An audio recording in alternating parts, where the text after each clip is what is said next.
Joel. Timo.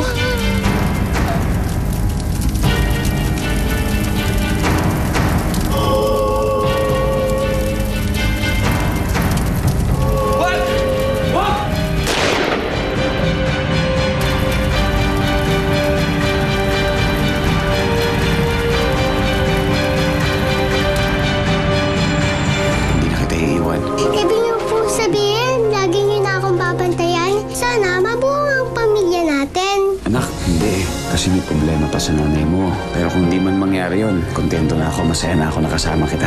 Mabuti naman at umuwi ka. Sabi mo sa akin ito, ikaw nagpakidnap ng anak namin ni Serena. Ba't mo ako pinagbibintangan ng ganyan? Ano nga itong mukhang tangang antay ng antay sa'yo dito? Tapos pagbibintangan mo ako, aawain mo ako sa kabila ng kondisyon ko? Benji, sorry na. Punta ako rito para ayusin mo ng lahat.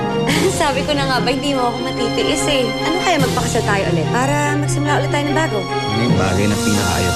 Ano ibig mo sabihin? Gusto ko ipana lang kasal natin.